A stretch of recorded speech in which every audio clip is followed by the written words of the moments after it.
Ya. Oke, gimana dong hari ini kesiapannya untuk jadi saksi?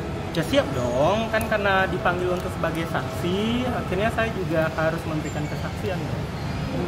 Dokter, nama dokter juga banyak sebagai Bukan hanya nama saya terus yang disebutkan dari awal permasalahan ini kan nama saya disebut. Iya, nama dokter juga disebut sebagai dalangnya gitu, dokter. Nggak ada di di fakta persidangan mengatakan saya dalang, tidak ada, saya mendengarkan. Nggak ada yang dalang. Ada ya?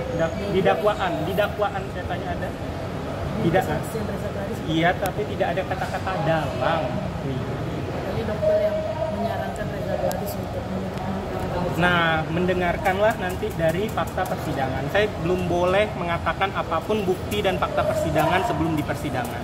Jadi dokter juga bocor yang Iya, kan memang benar. Ada nggak di situ saya bilang untuk bayar pakai uang? Ada nggak? Saya tanya ke kalian, ada nggak di situ? Ada nggak di kata-kata di rekaman itu saya mengatakan bayar pakai uang? Ada tidak? Saya terlepas dari masalah direkam atau tidak, itu kan hukum ya. Saya nggak mau substansi masuk ke hukum. Tapi kalau di rekaman itu ada nggak saya nyuruh bayar pakai uang? Dan itu cuma pembicaraan saya dengan Dr. Reza Gladys, pembicaraan biasa. Gitu.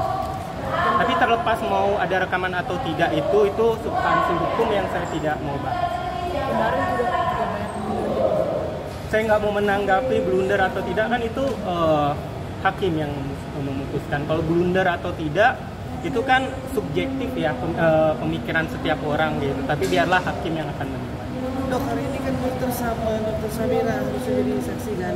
Saya nggak tahu siapa aja beneran, karena yang saya tahu suratnya itu sampai ke orang masing-masing. Saya dapatnya itu di hari Selasa sore. Oke. Keadilan dokter sendiri kan di sini kan bisa meringankan untuk Niki sendiri ya dok? Iya, jadi mau meringankan dari pihak Niki ataupun pihak Reza Gladys tersendiri kayak gitu. Yang penting saya pasti akan mengatakan yang sejujurnya dan yang sebenarnya. Dok, ini kan pertama kali atau beberapa kali sih untuk menjadi saksi di ruang sidang?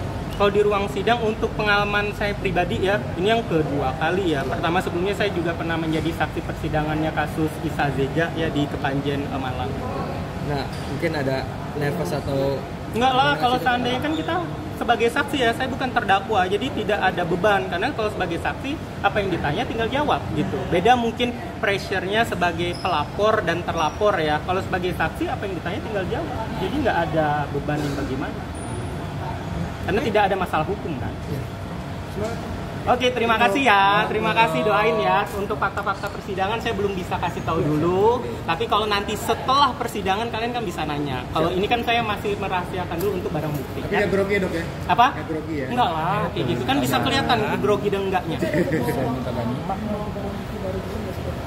Baru atau tidak kan saya hanya mengklarifikasi apa dari pihak pelapor dan terlapor yang pernah berseliweran yang selama ini. Jadi tinggal saya buktikan yang barang bukti. Kenapa selama ini saya juga tidak mau kasih tahu, kan sebagai kita harus tahu dulu barang bukti itu tidak boleh keluar sebelum dirilis di persidangan. Bener kan? Kayak gitu. Karena bisa jadi barang bukti itu akan gugur di persidangan.